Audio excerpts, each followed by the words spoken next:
프레임적인 기술을 배워보시게 되면은 우리가 상대방과 래퍼도 많이 쌓고 공감대도 많이 형성을 하고 상대방과 깊은 커넥션을 유지했다가 끊어내는 행동을 보이게 되면 상대방이 미친듯이 쫓아다니는 경향들이 나타난다는 걸 볼 수가 있어요. 이게 바로 손실 회피 편향을 이용한 기술이라고 볼 수 있는데, 여러분들이 누군가가 나를 쫓아다니게 만들고 싶다라고 한다면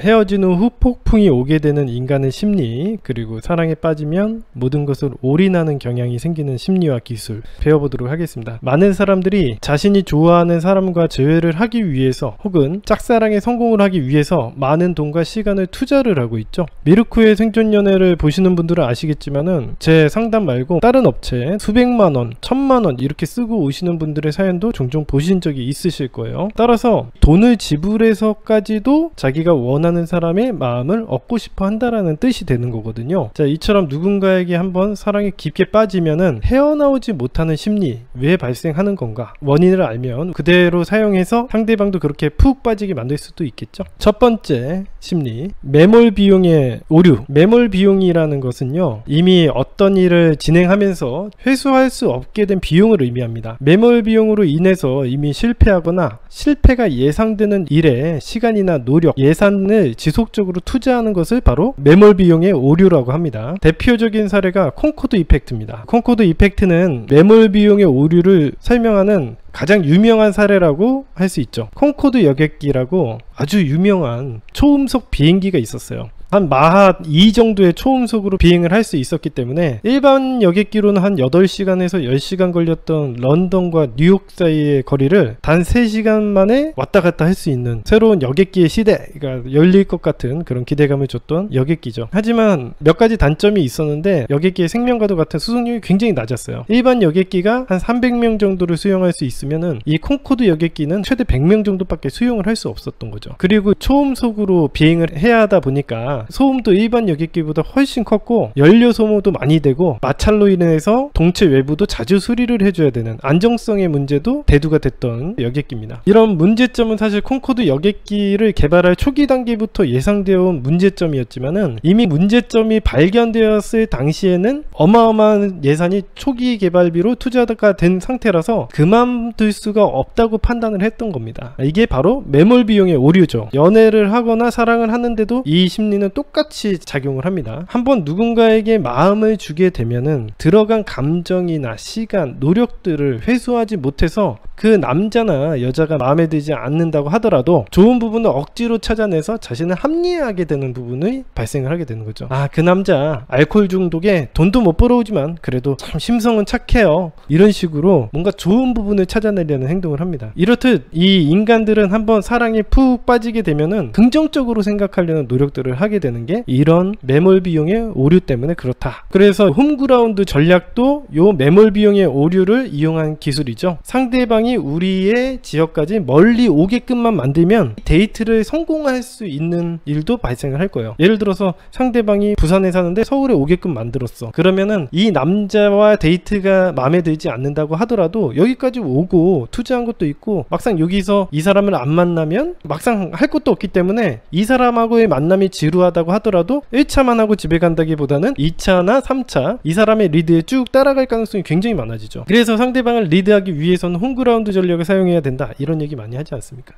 여러분들이 연애를 하실 때도 이런 식으로 투자를 많이 하게 되면 내가 투자한 게 아까워서라도 그 상대방을 다시 붙잡고 좋은 쪽으로 생각을 하고 싶게 만드는 힘이 생기는 거죠. 대부분의 사람들이 사랑은 착한 마음으로 해요. 투자를 많이 하거나 상대방에게 베풀면 돌아올 거라고 생각을 하거나 상대방에게 열심히 노력하면 언젠간 마음이 열릴 거라고 생각을 하지만 절대 그렇지 않습니다. 여러분들 짝사랑을 하는 사람도 그렇고 재회를 하시는 분도 그렇고 상대방이 우리에게 어떤 방식으로든 투자를 하게 만드는 일을 하게 되면은 여러분들에게 감정적으로 더 사랑한다는 느낌을 받고 여러분들의 좋은 부분을 바라보려고 노력하게 될 겁니다. 두 번째 심리, 행복감보다 더 큰 상실감, 손실 회피 편향이라는 심리가 있습니다. 어떤 투자자의 경우 주식을 구매할 때 가격이 1000만원에서 500만원까지 떨어졌음에도 손실을 인정하지 않고 희망을 갖다가 주가가 계속 하락해 결국에는 돈을 잃어버리는 결말을 맞이하게 됩니다. 손실을 회피하다가 결과적으로는 큰 손해를 입는 경우인데, 손실 회피 편향에 의한 의사결정이라고 볼 수 있죠. 손실 회피 편향은 어떤 거냐면, 사람들은 즐거움보다 괴로움으로부터 가져오는 감정의 아픔, 감정의 량, 이게 더 크다라는 겁니다. 연구에 따르면 일정 분량의 손실은 동일 분량의 이익이 가져와주는 즐거움보다 2배 이상의 괴로움을 가져온 얘기입니다. 예를 들어서 여자친구와 사귀었을 때 오는 행복보다 여자친구와의 헤어졌을 때 느끼는 감정이 2배 이상 더 괴롭다는 거고, 그 상실감이 2배 이상 더 오랫동안 강렬히 기억에 남는다라는 겁니다. 따라서 대부분의 사람들은 이 손실을 회피하려는 경향, 헤어짐을 막으려는 행동들이 나타나게 돼요. 그래서 실제로도 불륜 사연이나 이런 것들을 상담을 하다 보면은 이미 부부관계가 많이 무너져 있고 부부 생활은 전혀 없는 상태고 10년 동안 서로 만나지도 않은 사람이었다고 하더라도 막상 이혼을 하자고 얘기를 하거나 헤어지자고 이야기를 하게 되면 순간적으로 붙잡는 경우가 생깁니다. 이게 희소성의 원칙과도 연결이 되는데, 사람들은 자기가 갑자기 끊어지는 것에 대한 큰 고통, 이걸 갖다가 유기에 대한 공포라든지 손실 회피 편향이라고 한다든지 이런 것들로 해석을 할 수 있다라고 보시면 되겠습니다. 그래서